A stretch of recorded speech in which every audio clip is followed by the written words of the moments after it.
Ahí está. Bueno, buenas tardes. Muchísimas gracias por la invitación.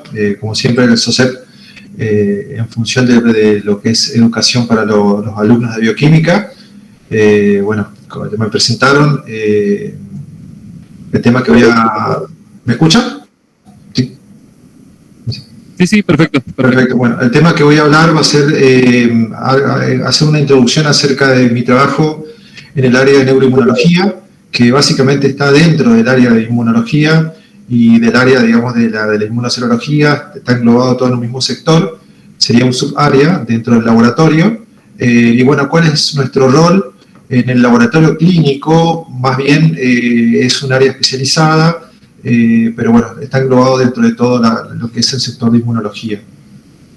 A modo de introducción, yo le voy a hablar un poco de teoría y más que nada la parte práctica, la parte que más le interesa al bioquímico, cómo se comenzó a gestar esta área, qué métodos usamos, cómo comenzamos a usar los métodos, cómo buscamos información y siempre el feedback con los médicos, especialmente con los médicos neurólogos y los neuroinmunólogos que son médicos. Siempre hacer esa comunicación, ese feedback para ver qué es lo que necesitan ellos, el tiempo de respuesta a los resultados, y bueno, eso lo voy a ir viendo en todo el desarrollo de la charla. Bueno, ¿qué es la neuroinmunología? Es una disciplina que tiene sus raíces obviamente en el campo de la neurología, la neurociencia e inmunología. Estudia las interacciones del sistema nervioso y el sistema inmunitario durante lo que es el desarrollo, la homeostasis y respuesta frente a lesiones o infecciones del sistema nervioso central y sistema nervioso periférico, con el objetivo principal en el desarrollo de enfoques en el tratamiento y prevención de enfermedades neuroinmunológicas. La neuroinmunología abarca áreas como la biología fundamental, la inmunología, química, neurología, patología, psiquiatría y lo que es la biología del sistema nervioso central. Lo marco en negrita porque vamos a ver más adelante que todo lo que son infecciones virales tiene mucha implicancia en dejar secuelas autoinmunes a nivel sistema nervioso central.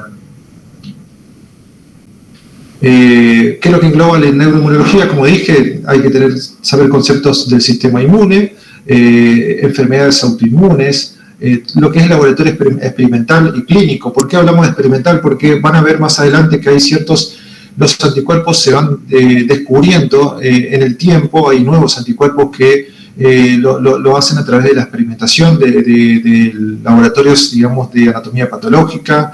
Entonces, a medida que se van descubriendo esos anticuerpos, a posteriori van surgiendo kits comerciales para su detección. Moléculas inmunes en el sistema nervioso también.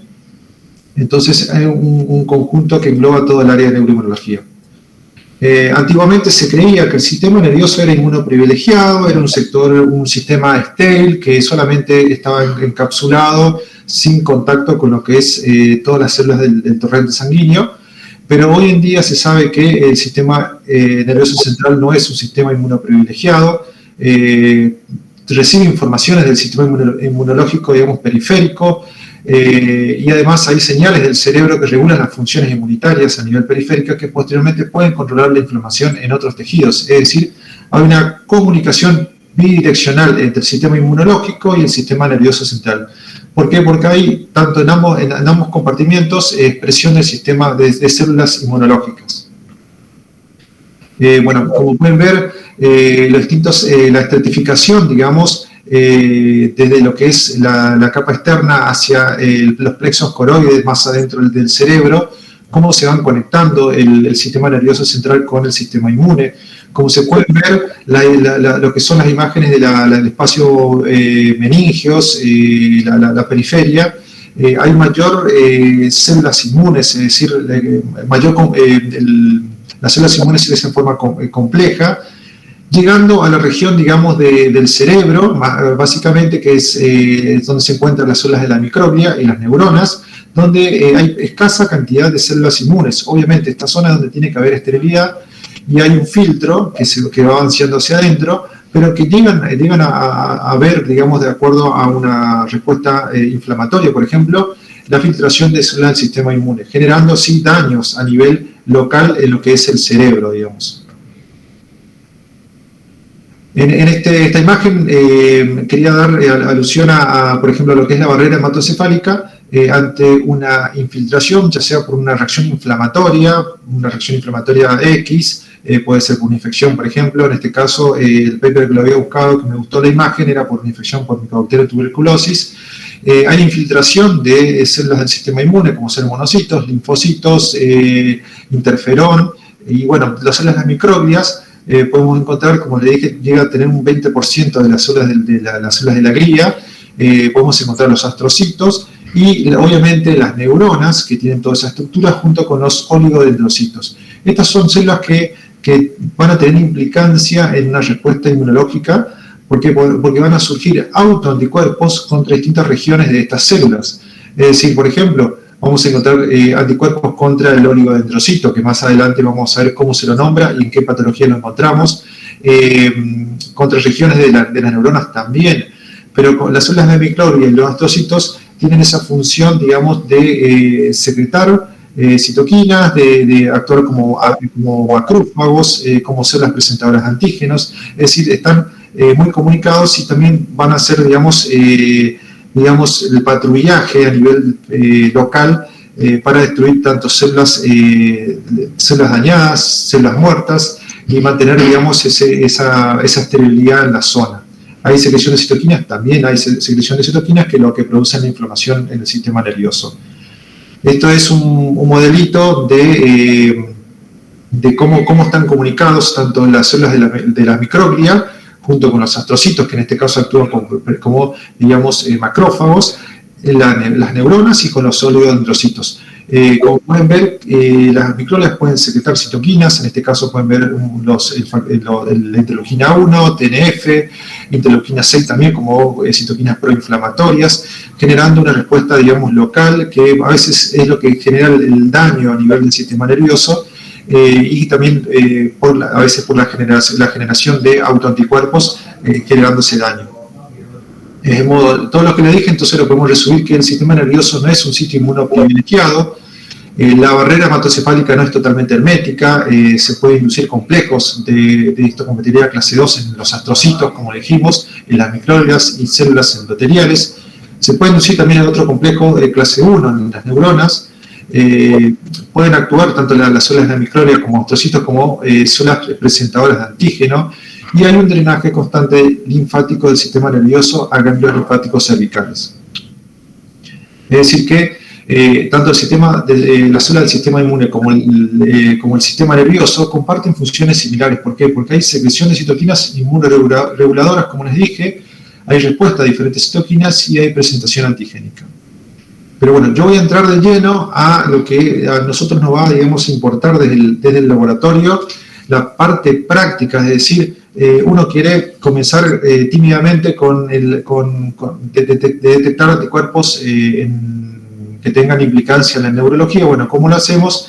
Para eso necesitamos saber un poco de clínica también, porque es la comunicación que vamos a tener con el médico, es decir, que el paciente viene ante una sospecha clínica, evaluación obviamente por parte del médico, de la historia clínica, el examen neurológico, solicita pruebas auxiliares como ser el estudio de imágenes, resonancias magnéticas, que es muy importante para los médicos, y también estudios de líquido cefalorraquídeo que nos va a llegar al laboratorio. A veces pueden entrar por guardia, a veces pueden pedir, por ejemplo, un citoquímico común, junto con un panel, por ejemplo, de infecciones virales y bacterianas, porque a veces se pueden emular, pueden coincidir la clínica de esos pacientes que ingresan, a veces ingresan por guardia.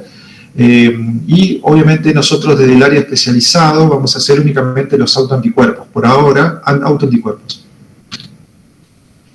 Pero tiene el laboratorio, el papel del laboratorio en la neurobiología es fundamental, ya que la identificación de nuevos autoanticuerpos específicos proporciona orientación al médico en el diagnóstico, pronóstico y estrategias en la búsqueda de tumores e intervenciones terapéuticas. ¿Por qué vamos a hablar de tumores? Bueno, eso lo voy a relacionar más adelante. ¿Qué rol tiene el laboratorio? Como les dije, el resultado siempre para cualquier analito, cualquier marcador que ustedes estén buscando del laboratorio tiene que brindar precisión y confiabilidad de los resultados.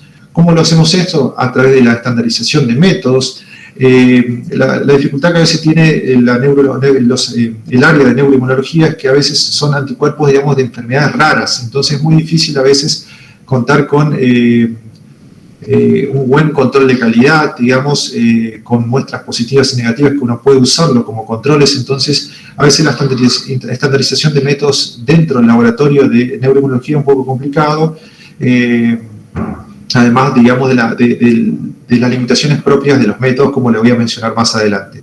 Pautas clínicas del laboratorio, es decir, la etapa preanalítica de cómo tiene que llegar la muestra al laboratorio es muy importante, porque hay a veces que son laboratorios derivantes, como es en nuestro caso, recibimos muestras derivadas de otros lugares y necesitamos informarle a ese laboratorio derivante cómo nos tienen que mandar las muestras.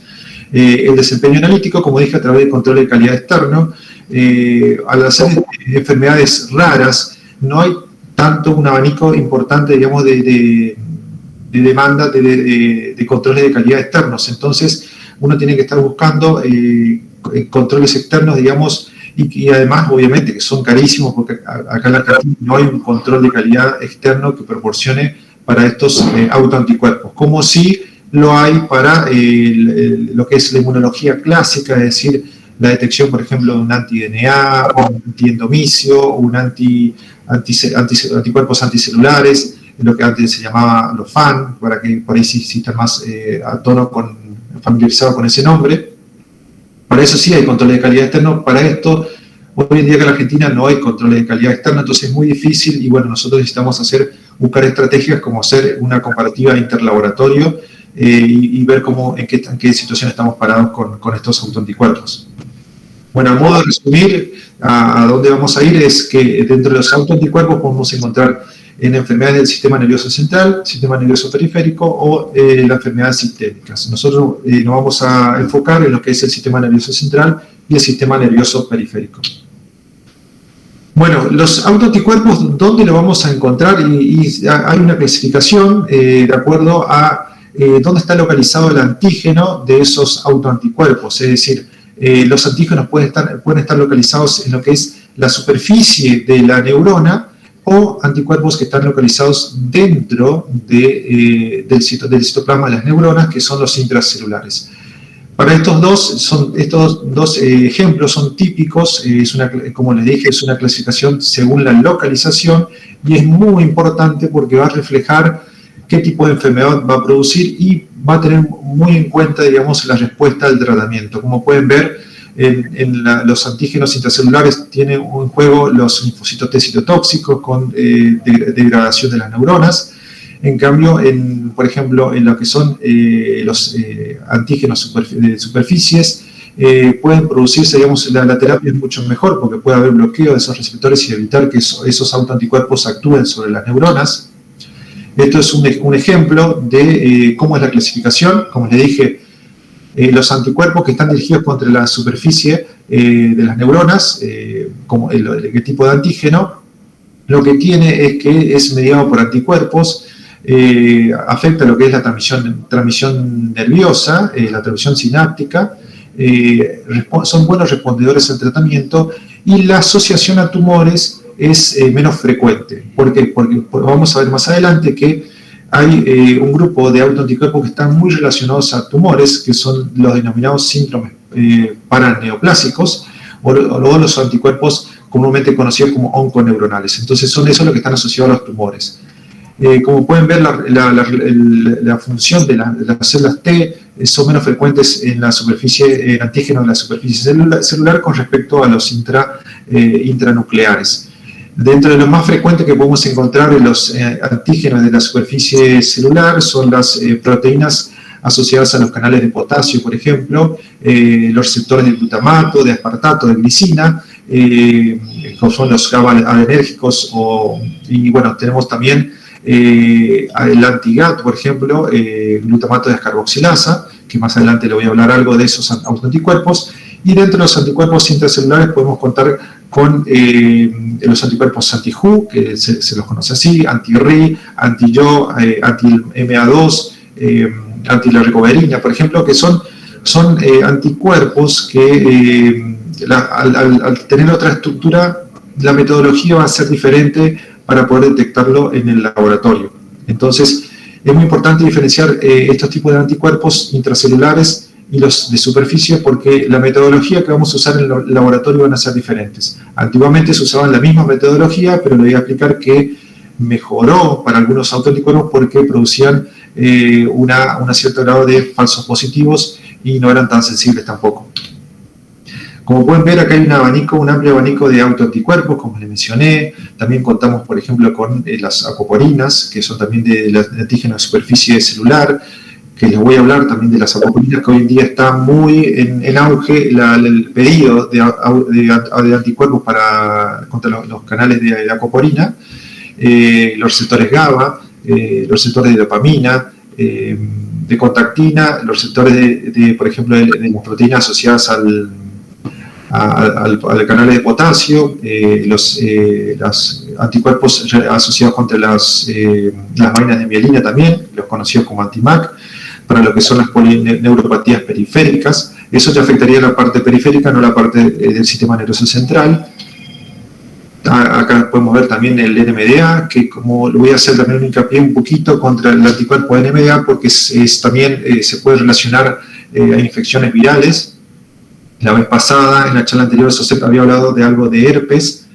Tiene mucho que ver las infecciones por herpes con la encefalitis autoinmune. Como le dije en la charla anterior de herpes, habían dos patas, es decir, el pedido del médico era un panel de PCR para virus y un panel de autoanticuerpos. Bueno, hoy yo le voy a hablar de ese panel de autoanticuerpos. La vez pasada hablé de toda la parte viral, ahora de la parte de autoanticuerpos. Pero bueno, les dejo para que después, cualquiera que me quiera pedir la presentación se los mando por mail, no hay problema, no sé cómo hacemos, así le dejo la presentación a la SOCEP, para que los puedan ver la gran cantidad de anticuerpos que hay. Hoy en día, como les dije, hay una parte que son los síndromes neurológicos paraneoplásicos, que el primer consenso que hubo fue en el 2004, y se clasificaban, por ejemplo, a los anticuerpos que se habían encontrado como, digamos, síndromes clásicos y no clásicos.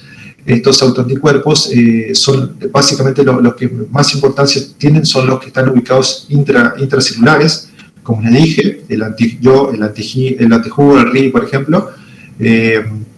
Lo que tiene es que se lo denomina paraneoplásicos. ¿Por qué? Porque teóricamente son efectos remotos de estos autoanticuerpos a nivel del sistema nervioso central, pero que no se considera una metástasis de un tumor. Es decir, es una reacción inmunológica que coincide con el tumor que presenta el paciente.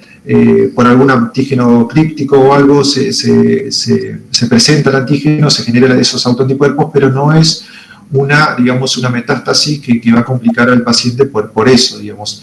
Paraneoplásico, ¿por qué? Porque a veces puede anteceder, digamos, al tumor, sin búsqueda de algún trastorno, digamos, que viene el paciente con un trastorno neurológico que no saben qué tiene, piden ese autoanticuerpo, puede dar positivo para algún autoanticuerpo y decir, dio un anticuerpo paraneoplásico, busquemos algún tipo de tumor, digamos. A veces empiezan desde lo más arriba de lo más complicado a lo más fácil, es decir, buscan primero a veces ese autoanticuerpo y dicen, busquemos qué tipo de tumor era, dependiendo de qué autoanticuerpo, es decir, si es un anticuerpo anti-Yo, por ejemplo, buscan contra un cáncer de pulmón de células pequeñas, por ejemplo, jugo RI contra teratomas ováricos, cáncer de ovario.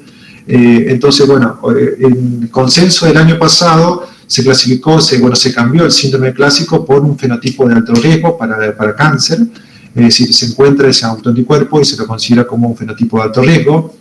También se introdujo el fenotipo de riesgo intermedio, que antes no lo había, y el término de anticuerpos onconeuronal se reemplazó por anticuerpos de alto riesgo, es decir, mayor al 70% está asociado a un cáncer, y riesgo intermedio entre un 30 y 70% asociado con cáncer. Entonces hay 3 niveles de evidencias para los síndromes paraneoplásicos, es decir, definitivo, probable y posible, en la cual hay un score, en la cual evalúan el fenotipo clínico del paciente, qué tipo de autoanticuerpo hay, si responde al tipo de tratamiento, si responde o no. Así que hay un tipo de score. Pero los dejo para que lo puedan leer después este nuevo consenso. Como pueden ver, los autoanticuerpos de alto riesgo lo podemos encontrar, como les dije, el anti-HU, el SOX1, por ejemplo, el RI, el YO, que son relacionados al cáncer de células pequeñas, como les mencioné, cáncer de ovario, de testículo. Después tenemos los anticuerpos de riesgo intermedio, que esto está todo dentro del consenso del paper que les mostré ahí, está todo acá. Por ejemplo, los de anticuerpos de riesgo intermedio, que dan entre un 30 y 70%, podemos encontrar, por ejemplo, el NMDA, como les dije. Es muy común las encefalitis por anti-NMDA en el hospital, como les había mencionado la vez pasada en la charla anterior. Tuvimos en menos de 6 meses 2 casos de encefalitis por NMDA, y es muy importante a la hora, digamos, de uno recibir la muestra, pedirle el resumen de la historia clínica y al médico pedirle, bueno, ¿qué historia clínica? Por favor, si me puede alcanzar. Evaluar, ver, digamos, si es mujer o varón, sea mayoritariamente mujeres jóvenes, en niños también, estas encefalitis por NMDA. Como les dije, a veces en los niños se asocia por post-infección por herpes. Y bueno, hay que analizar todo porque he estado en pases, digamos, de guardia de una paciente con encefalitis ante NMDA, y se evalúa todo, estudio de imágenes de todo el cuerpo, se buscan tumores asociados, se buscan ver, digamos, la edad reproductiva de la mujer, porque a veces el tratamiento con corticoides no puede andar, entonces comienza con tratamientos más invasivos. Entonces es un trabajo interdisciplinario entre neurólogos. Esta paciente había caído en terapia, terapistas, inmunólogos y ginecólogos, también, bueno, oncólogos, obviamente. Entonces hay que conocer también toda la historia del paciente a la hora de procesar la muestra. ¿Por qué? Porque, como lo vamos a ver más adelante, la muestra que se va a utilizar van a ser el liquiocéfalo de lleno y el suero también, y se tienen que procesar a la vez para buscar estos tipos de autoanticuerpos. También anticuerpos de menor riesgo, como ser los receptores GABA, el GAT65, las proteínas asociadas a canales de potasio, acoporina, antimoc, que eso lo voy a ir mencionando en algunos casos para explicar la metodología que usamos en el laboratorio. Como les dije, antígeno de superficie celular, tenemos a los receptores NMDA, el A para los de glutamato, el mGlur también, que digamos tienen función a nivel postsináptico por la liberación de estos neurotransmisores, que al generarse los autoanticuerpos van a bloquear a estos receptores y entonces van a evitar el pasaje de iones y así la transmisión nerviosa. También en la imagen de la derecha tenemos a los canales de potasio, perdón, a los canales de potasio, pero que incluyen las proteínas asociadas a los canales de potasio. ¿Por qué le hago la diferencia a eso? Porque antiguamente se buscaba dosar los canales de potasio propiamente dicha a través de lo que es el método RIA. Hoy en día se sabe que esos canales de potasio no tienen tanta implicancia clínica comparado a las proteínas asociadas a los canales de potasio, como se pueden ver allá, que es el LGI1, el CASR, el receptor de caspasa. Como esos anticuerpos, esas proteínas sí tienen más implicancia clínica, digamos, que estos canales, que los canales propiamente dichos. Esto es lo que hacemos en el laboratorio también, los anticuerpos antineuronales contra antígenos de la membrana celular y sinapsis. Lo que son anticuerpos contra los paraneoplásicos son más intracelulares, en este caso le estoy hablando de los anticuerpos contra los receptores de superficie celular, digamos. Son como les dije, son anticuerpos dirigidos frente a antígenos extracelulares que pueden encontrarse tanto asociados a los síndromes paraneoplásicos, pero en menor frecuencia, como en síntomas neurológicos no paraneoplásicos, como ser las encefalitis autoinmunes o las encefalitis límbicas. Podemos encontrar, como les mencioné, el anti-LG1, el NMDA, el AMPA, el GABA, el mGlur, anticanales de calcio también. El canal de calcio es muy poco pedido, y también la frecuencia que tenemos en el laboratorio son de 2 pacientes por año, entonces uno tiene que evaluar también si justifica o no poner a punto una técnica que tenemos 2 pacientes por año, y ahí podemos ver la diferencia, los anticuerpos que actúan a nivel de la superficie y los anticuerpos que actúan a nivel intranuclear de las neuronas. Bueno, vamos a entrar de lleno a las metodologías que usamos en neuroinmunología. Es decir, que en el campo de la neuroinmunología existe una amplia variedad de métodos para la búsqueda de anticuerpos antineuronales. Uno de los aspectos importantes para la elección del método es saber qué tipo de antígenos reconocen los anticuerpos, ya sea lineales o discontinuos, que son los conformacionales, o estos últimos, los conformacionales, los discontinuos, reflejan el estado nativo de la proteína. Como pueden ver en la imagen derecha, toda la metodología que vamos a ver, no hay ninguna, digamos, que diga, bueno, es novedosa, es nueva, todo se ha usado para otras metodologías, para la búsqueda de otros autoanticuerpos. Por ejemplo, RIA, como lo vamos a hablar, se usa mucho en endocrinología, por ejemplo.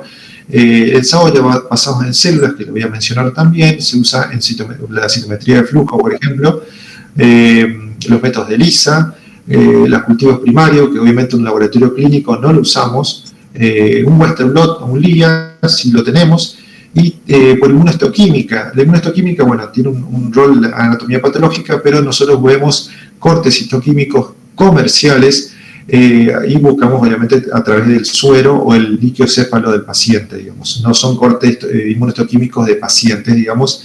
Sería un método directo, pero eso lo hace anatomía patológica. Tenemos métodos alternativos, para comenzar, tenemos el RIA, el ELISA y la SBA, que es ensayo basado en células, y le voy a hacer hincapié por este método porque es el método que más estamos usando en el laboratorio para una detección rápida de estos autoanticuerpos. Citometría de flujo, eso para futuro, pero hoy en día la citometría de flujo en neuroinmunología está más aplicada al campo de la investigación. Bueno, vamos a entrar en lo que es la inmunofluorescencia indirecta. Nosotros en el laboratorio usamos este método, la inmunofluorescencia, así como para la búsqueda de otros anticuerpos, como ser el anti-DNA, anticuerpos anticelulares, o lo anteriormente conocidos como FAN, los endomicios, los triple tejidos. En este caso usamos la inmunofluorescencia para la búsqueda, digamos, tanto de los antígenos nucleares como los de superficie celular. Uno de el screening, un corte que usamos nosotros en el laboratorio es el cerebelo o hipocampo de rata o de mono. Ese corte histológico usamos como screening.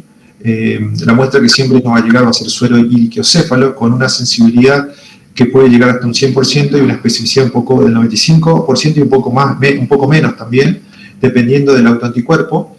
Como pueden ver el esquemita del cerebelo acá para orientarse, el esquema que está ahí que dice esquema de cerebelo, el mismo que está abajo, pero es un corte comercial y se puede diferenciar de distintos extractos. Lo más importante es saber el extracto granuloso, el extracto molecular, y entre la región entre el extracto granuloso y el extracto molecular, en esa línea que delimita, vamos a encontrar lo que son las células de Purkinje.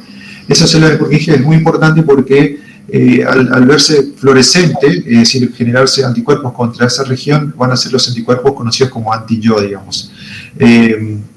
Después, dentro del extracto granuloso o molecular, dependiendo de la fluorescencia y si el núcleo, la fluorescencia del núcleo de las neuronas, porque esos puntitos que estamos viendo ahí son cuerpos neuronales, van a ser punteaditos, granulosos. La verdad que es muy difícil de ver. En mi experiencia, tengo un screening, digamos, mucha positividad en el screening del cerebelo, pero como les voy a explicar más adelante, lo confirmamos por otro método. ¿Por qué? Porque a veces hay mucha reacción cruzada en pacientes lúpicos o pacientes que tienen algún autoanticuerpo, digamos, por una enfermedad autoinmune sistémica, entonces interfieren mucho en el cerebelo y es por eso que a veces también se recomienda pedir un pedido de anticuerpos anticelulares, un FAN, para tener noción nosotros, digamos, del laboratorio, de decir, bueno, está interfiriendo algo porque en el método confirmatorio me está dando negativo. Entonces, uno de los métodos comerciales que usamos son cortes de cerebelo para la búsqueda de anticuerpos intracelulares, perdón.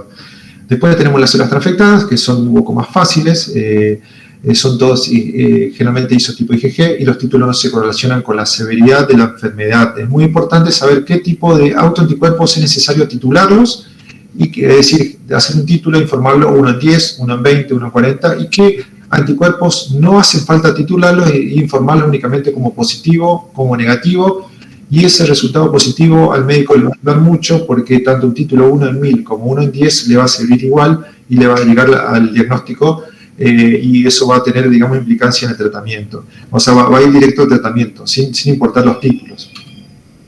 Como les mencioné, la estructura del cerebelo, tenemos la capa molecular, la capa granular, que la capa granular es donde se concentra la mayor cantidad de núcleos de neuronas, y el intermedio son las células de Purkinje, digamos. Nosotros vamos a analizar toda esta parte del cerebelo. También se pueden ver a través del hipocampo, el NMDA, por ejemplo, se lo puede ver ahí, pero nosotros en laboratorios no usamos cortes de rata de hipocampo o de mono de hipocampo, solamente estamos usando cerebelo. Pero dado por la inespecificidad del método también, porque tiene que hacerse el ojo, y no lo estamos usando, solamente corte de cerebelo. Como pueden ver, por ejemplo, un anticuerpo anti-NMDA, el receptor de NMDA de glutamato, se puede ver en el hipocampo, como les dije, un cerebelo, se ve esa parte granular. Pero nosotros, como le voy a explicar más adelante, hoy en día sería, digamos, en mano mirar el cerebelo, mirar el hipocampo, un anti-NMDA, por la gran inespecificidad que tiene el cerebelo, y hoy en día lo hacemos por células transfectadas, que créanme que es la verdad una gran revolución estas células transfectadas comerciales, porque ayudan mucho y no es difícil de observar al microscopio, más aquellas personas que estén trabajando en el área de inmunología y estén mirando, por ejemplo, los anticuerpos anticelulares, si miran anticelulares, anti-DNA, triple tejido, esto le va a ser más fácil, digamos. Como pueden ver, un ejemplo, el anticuerpo anti-aspartato glutamato, la glutamato descarboxilasa, perdón, se pueden ver en cerebelo. El patrón fluorescente en la región granulosa del corte de cerebelo es un patrón granular, digamos.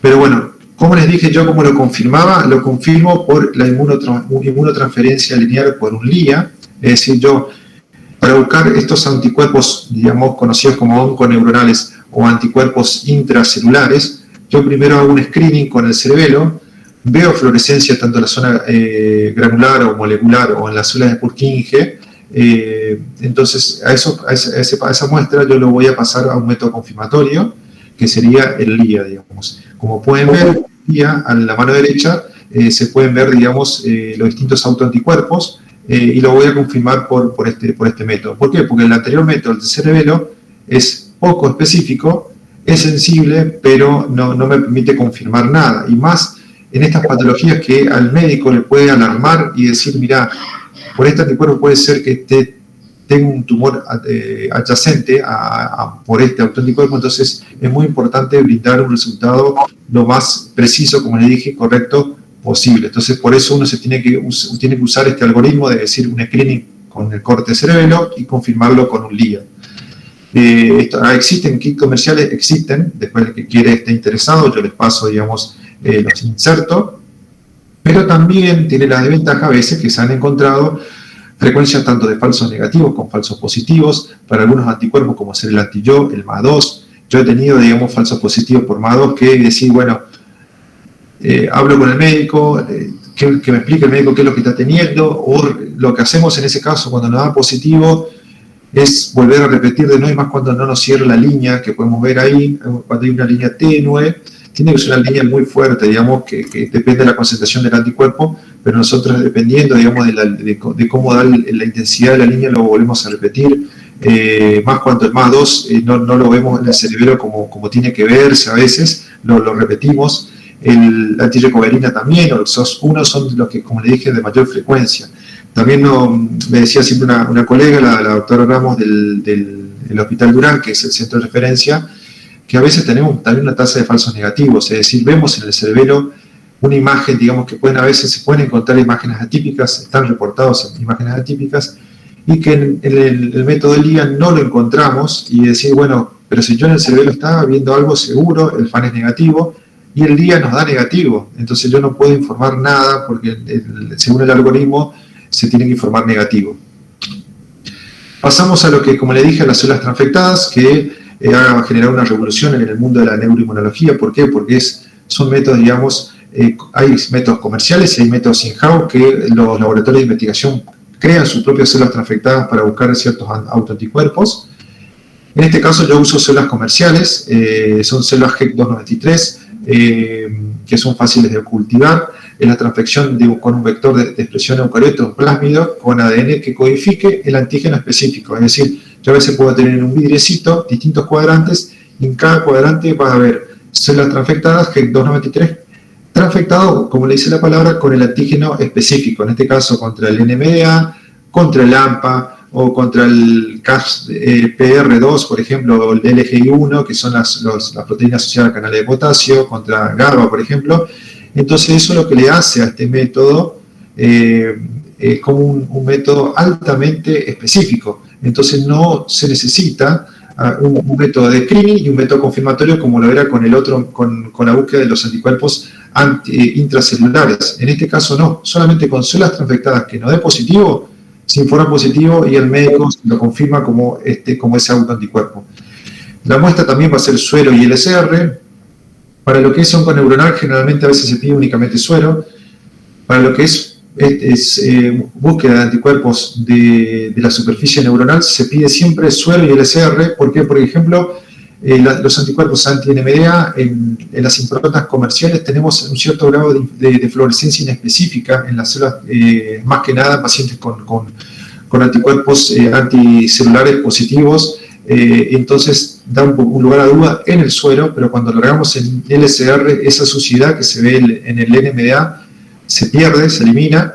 Entonces generalmente siempre se generan, digamos, siempre vamos a tener un patrón de tanto suero como en LCR positivos.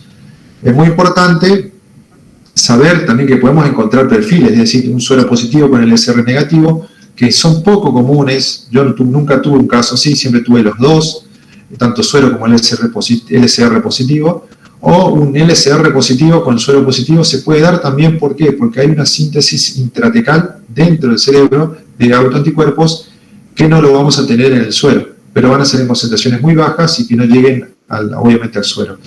El método de inmunofluorescencia y bueno, la especificidad, como les dije, es de 100%. Este es uno de los ejemplos que yo lo uso en el laboratorio, a mí me piden panel de encefalitis autoinmune en el laboratorio y tengo este kit, que es el kit de marca Aurimun, utiliza células transfectadas, utilizan suero, plasma o LCR, y nosotros vamos a hacer una dilución del suero antes de trabajar. La dilución inicial es de 1 en 10 y de ahí se va diluyendo de forma sucesiva. Y un detalle es que en LCR se trabaja sin diluir, es una muestra muy pura, digamos que no genera mucha interferencia, pero como pueden ver a la imagen de la derecha, los distintos cuadrantes van a generar, están para la búsqueda de un anticuerpo particular. Este es el ejemplo de cómo se producen las transfecciones. Bueno, abajo son imágenes del laboratorio, cómo se hace la transfección a través de un plásmido con el antígeno particular. Obviamente esta parte lo hace todo lo que es la empresa comercial. Como les dije, hay laboratorios que hacen investigación, que generan sus propias células transfectadas para la búsqueda de un anticuerpo particular, como les voy a mencionar más adelante, contra, por ejemplo, los anticuerpos antiacetilcolina o anti-MASC, por ejemplo, que son anticuerpos también que producen la miastenia gravis, que hay laboratorios que producen sus propias improntas de células transfectadas. Como les había mencionado, uno de los complejos que suelen pedir mucho también es los anticuerpos contra las proteínas asociadas a los canales de potasio. Antiguamente, como les dije, los canales de potasio se buscaban a través del RIA, donde la reactividad es proporcional a la concentración de los anticuerpos. Lo que se está tendiendo hoy en día es tratar de no usar tanto RIA, por lo que conlleva tener un sector especializado para hacer RIA. El personal tiene que estar entrenado y bueno, el riesgo de la reactividad obviamente. Entonces se está tratando de suplantar y bueno, lo hacemos nosotros desde el laboratorio por inmunofluorescencia. El resultado, bueno, nosotros tenemos que juntar muestras, obviamente, que vengan para procesar eso y a veces cuando nos piden un canal de potasio, por ejemplo, podemos tardar un mes en entregar un resultado. En cambio con esto, como les dije hoy, que los canales de potasio propiamente dicho no tenían tanta implicancia clínica, las proteínas, los anticuerpos contra las proteínas asociadas al canal de potasio sí tienen implicancia clínica y lo podemos hacer por las células transfectadas. Entonces la ventaja que tenemos es que lo podemos entregar un resultado en 2 días, dependiendo de la muestra que tenga, y bueno, el resultado del RIA para una largada de varias muestras te dura 2 días. El procesar una muestra por células HEC2 como una inmunofluorescencia, en una mañana lo puedo realizar, digamos. Son ejemplos de cómo se observa al microscopio las células transfectadas. Vieron que no hay mucha diferencia, no es difícil de observar, se ven siempre en la periferia y algunos núcleos, algunos en la región intranuclear, por ejemplo, esa fluorescencia homogénea. Hay algunos que se ven más granulares, como vamos a ver por ejemplo, lo estamos viendo hoy en día. Este año lo implementamos las células transfectadas para miastenia, diagnóstico de miastenia, que lo voy a mencionar. Como le dije, este año implementamos las células transfectadas para miastenia gravis. Fue un desafío hacer un cambio, digamos, de no ir por el método el método gold estándar que se considera hoy en día, que quedó antiguamente como método gold estándar, que es el RIA, que tiene sus limitantes porque pacientes con miastenia, para miastenia hay que buscar los anticuerpos antirreceptores de acetilcolina y otros anticuerpos como anti-MASC o anti-LRP4, por ejemplo. Obviamente no quiero que sepan esto, yo lo que le quiero comentar es cómo son nuestras estrategias del laboratorio para ir cambiando metodología y mejorar la búsqueda de autoanticuerpos. El RIA para miastenia, por ejemplo, era limitante porque algunas isoformas de anticuerpos no lo detectaban, o sea, unas formas que se presentaban estos autoanticuerpos no lo detectaban. Hoy en día las células transfectadas logran detectar esos autoanticuerpos que no lo detectaba el RIA y que antiguamente se consideraban pacientes seronegativos, que significa que no tenían anticuerpos, pero clínicamente el paciente tenía ese trastorno neurológico. Hoy en día aumentó la positividad con estas células transfectadas, pero que, como se detectó, comenzaron a surgir las células transfectadas en el 2012. El problema que tenían las células transfectadas para miastenia, para estos anticuerpos, era que se fijaba, había un problema en la fijación y permeabilidad, es decir, se levantaban esas células, no quedaba ningún tipo de antígeno, entonces era muy difícil de comercializar. Hoy en día, a partir de marzo de este año, comenzamos a utilizar esta metodología. Es un ejemplo, bueno, algo más, por ejemplo, como los que estamos usando para miastenia gravis, que fue un gran cambio en el sector para pasar de RIA a células transfectadas, y tuvimos que explicarle a los médicos también, con los que más trabajamos, por qué lo cambiamos, y explicarles las ventajas que tiene las células transfectadas para miastenia. Es que también dentro de la misma placa yo puedo detectar dos anticuerpos a la vez, el anticuerpo antirreceptor acetilcolina y anti-MASC, que antiguamente se hacía por RIA en forma separada y los resultados podían tardar hasta un mes y un poco más también. Hoy en día estamos tardando, el tiempo de entrega de resultados para estos dos anticuerpos se acortó a menos de una semana. Esto ayuda al paciente a veces a diagnosticar la primo enfermedad, digamos, del paciente, y bueno, darle un detalle al médico, porque no es lo mismo tener un miastenia por ACRA que miastenia por MASC, por el tratamiento y la agresividad de la enfermedad es diferente. Entonces yo le estoy dando dos panoramas.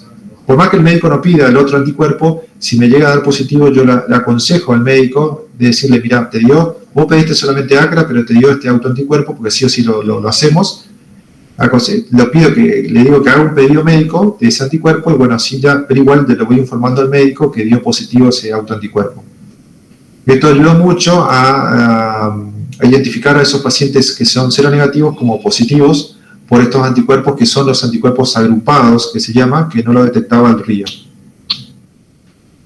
Esto es un panorama de la cantidad de autoanticuerpos que hay en miastenia, y que hay, dependiendo del método, los detecta o no los detecta, pero por la conformación de sus receptores y la generación de autoanticuerpos. Esto yo lo dejo nomás, no lo voy a marear un poco con la cantidad de métodos que hay, pero los tres anticuerpos más importantes son el anticuerpo anti-ACRA, anti-MASC y anti-LRP4. Este último se considera gold estándar unas células transfectadas.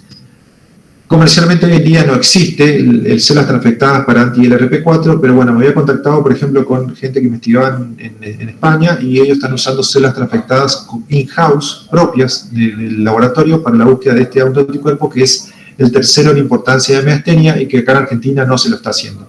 Nosotros estamos haciendo la prueba con un ELISA, pero todavía no hemos tenido resultados positivos de estos pacientes miasténicos, pero bueno, estamos probando un ELISA nuevo para ver si podemos implementarlo a futuro. Bueno, como les había mencionado anteriormente, que los títulos de anticuerpos no importaban en el diagnóstico. Para un anticuerpo, hay un anticuerpo que sí importa, como es el anti-GAT65, que como método, digamos, de referencia se usa RIA, y que tiene una sensibilidad del 96 a una especificidad del 95%. También existen en el mercado distintas marcas de ELISAs con diferentes valores de referencia. El ELISA tiene una sensibilidad analítica que llega a las 2 unidades internacionales por mililitro y una especificidad que llega del 98 al 92% y sensibilidad del 92%. Hay una inmunofluorescencia indirecta de corte de cerebelo de mono confirmado por Immunoblot, que es ensayo lineal, pero es muy importante para el GAD65 los títulos. En este caso sí. ¿Por qué? Porque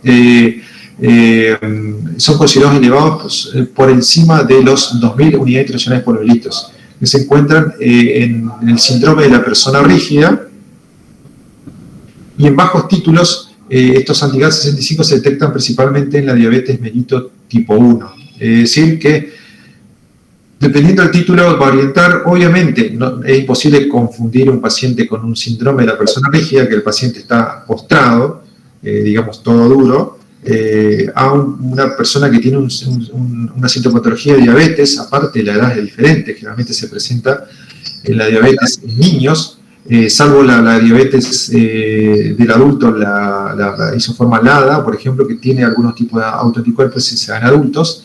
Pero bueno, a modo de saber que a veces los títulos te permiten, digamos, saber que es por un trastorno neurológico y no por un trastorno, por ejemplo, de una diabetes.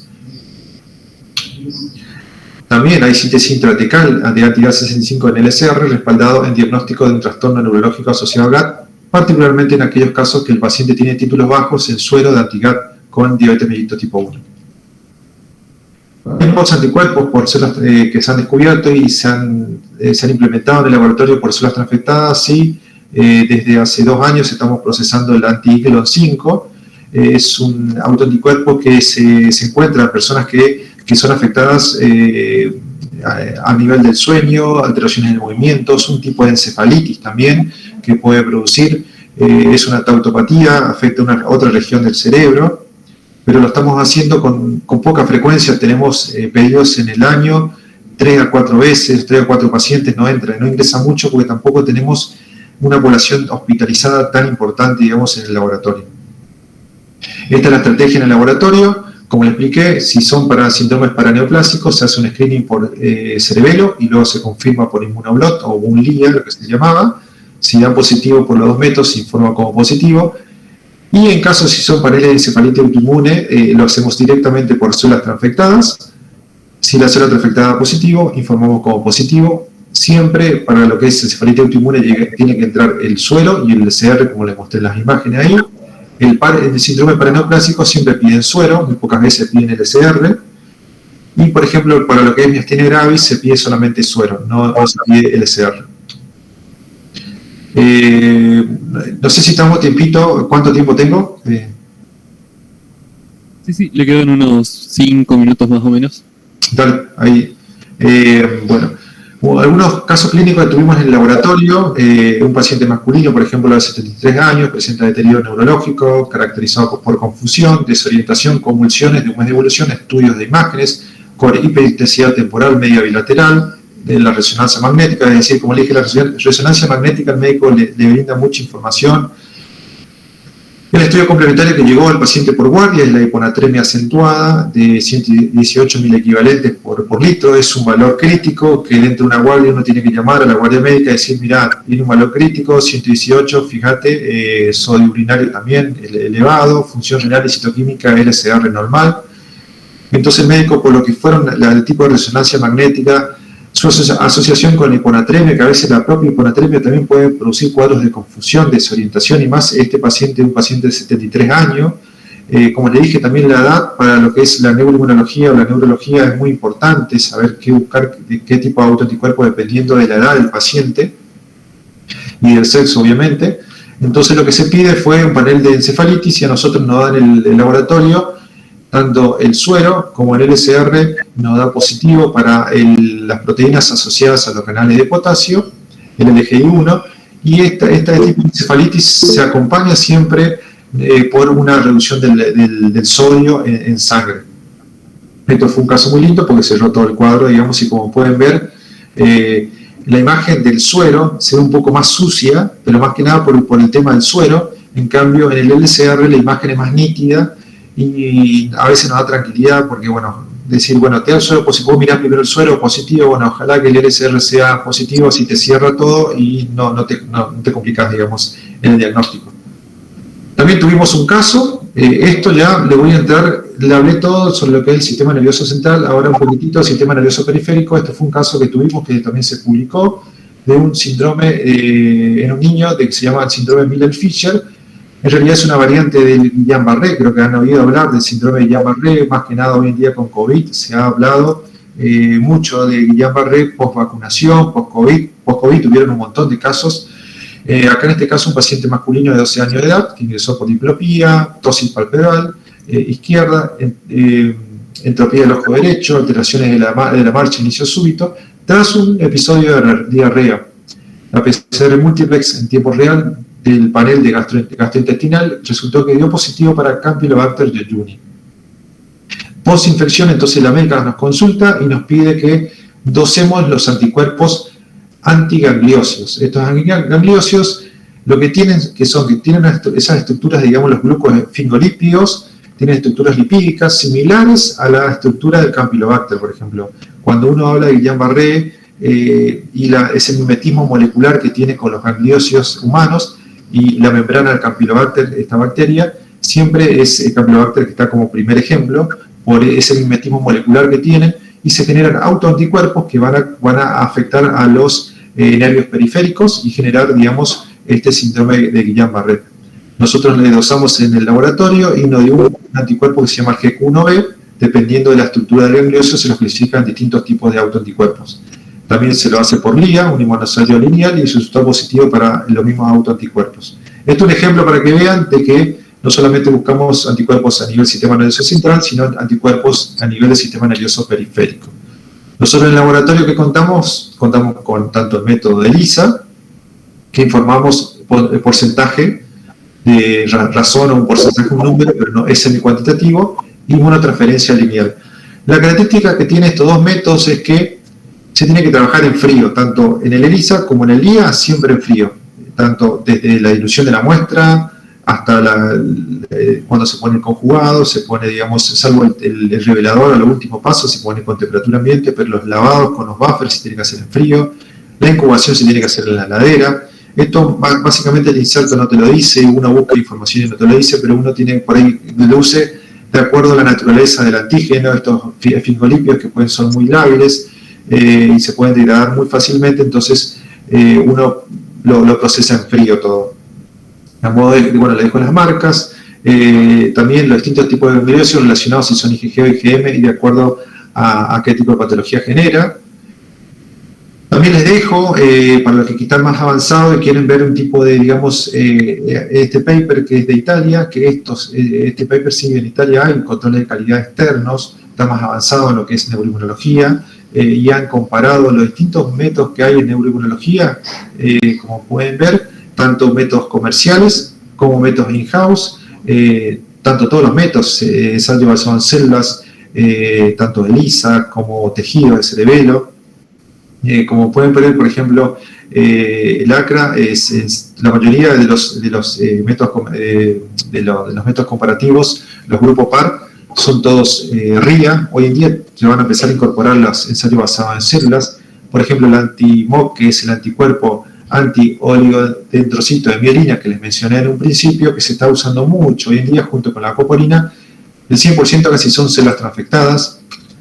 Y como se pudo ver en este paper, no hubo poca concordancia entre los resultados de gangliosis y las bandas oligoclonales. Los gangliosios a veces, para trabajar, a veces es un dolor de cabeza porque es un procesamiento muy largo y como se tiene que trabajar en frío, se largan controles y calibradores y siempre tienen que entrar en un rango determinado los calibradores para validar el método, digamos. Y siempre trabajar a rajatabla lo que te dice el inserto del método comercial. Bueno, acá no me voy a detener. Este paciente de 55 años, el último caso clínico, 55 años, antecedente de asma e hipotiroidismo, comienza hace 10 días con disminución de la agudeza visual bilateral asociado a cuadro de cefalea. El LCR cultivo negativo, al examen físico tiene frecuencias conservadas, papiledema bilateral, y lo que tiene son que los anticuerpos para COVID-19 en ese momento dio positivo, en títulos muy altos, y la PCR real time para COVID fue negativo. Esto en el contexto, estamos hablando del 2020, o sea que fue donde solamente había COVID generalmente.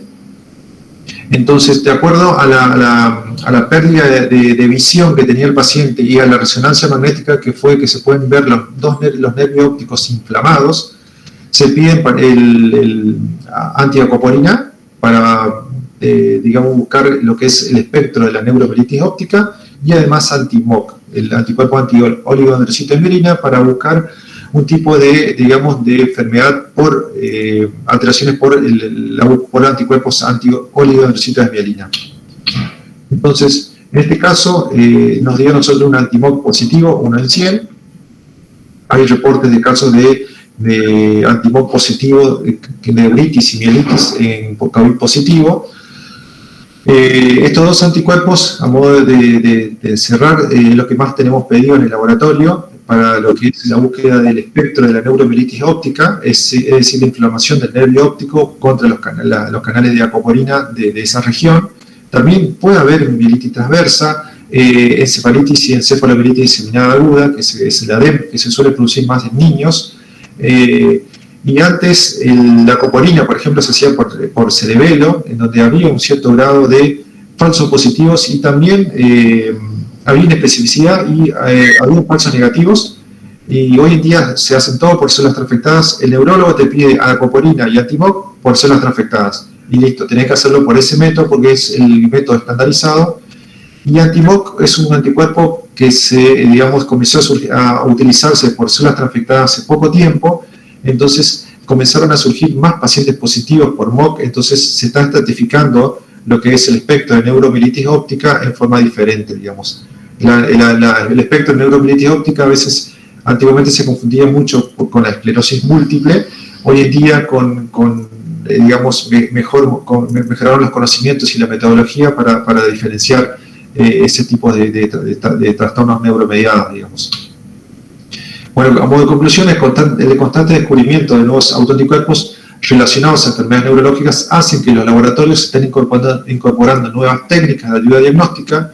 Es importante, como le dije, la comunicación médico-bioquímico para la mejor interpretación de los resultados, y el desafío es estandarizar nuevas técnicas, por ejemplo, la citometría de flujo, para la utilidad de miastenia gravis, por ejemplo, mejorar las células, ensayos basados en células comerciales fijas. Hoy en día comenzaron a mejorar por el tema de lo que son para el diagnóstico de anticuerpos en miastenia gravis, para lograr así ampliar el repertorio de anticuerpos en el campo de la neurología y mejorar la precisión de los resultados. Muchas gracias. A ver si...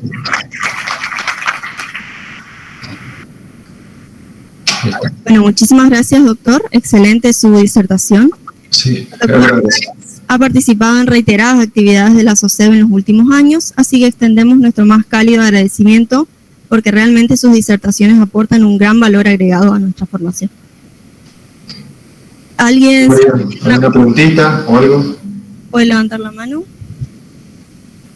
¿Cómo extraño eso? Bueno, no extraño nada de esa aula, pero bueno. Me gustaría estar ahí, pero no, ahora no. Ya sufrí mucho ya.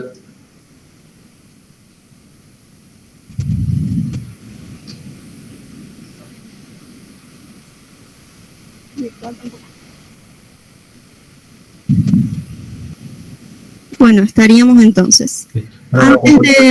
Cuando quieran, yo se lo mando la presentación y bueno, ahí está mi mail. Cualquier consulta me escriben, no tengo problema, o por cualquier medio me escriben, yo no tengo problema en contestar, no sé, WhatsApp, de Instagram, cualquier plataforma me escriben y yo le contesto, digamos. Buenísimo. Mil gracias, estimado Darío. Un gusto volver a tenerlo presente con nosotros en la zona. Muchas gracias a ustedes y bueno, siempre es un placer tratar de brindar la poca experiencia que tengo a ustedes y bueno, motivarlos para que estudien, que no solamente la bioquímica es hacer un hemograma, hacer una química o hacer esto, sino que la bioquímica es muy amplia y uno, de acuerdo a lo que quiere, le interesa, bacteriología, esas cosas, bueno, puede elegir lo que quiera y siempre buscando la mejora continua para ustedes y para el laboratorio. Bueno, antes de finalizar queríamos avisarles que hubo modificaciones en el cronograma de mañana. Vamos a empezar 1 hora antes, a las 15 horas. Sobre los cursos prácticos, la semana que viene queremos recordarles que están destinados a estudiantes de las carreras de la salud. Los cursos de narcomenudeo y determinación de drogas en orina son exclusivamente para estudiantes de bioquímica de 3er año en adelante. El resto de los cursos no tienen otros requisitos más que ser asistentes de las jornadas. La acreditación para el curso de hemograma se hará ese mismo jueves, 1 hora antes, a las 15 horas. Y el resto de los cursos, la acreditación será el viernes a las 8 horas antes de comenzar las disertaciones. El formulario de preinscripción les recordamos que no asegura un lugar en el curso. El lugar se confirma al abonar el curso en la acreditación. Terminamos entonces esta primera jornada. Esperamos que lo hayan disfrutado tanto como nosotros y nos encontramos mañana a las 15 horas.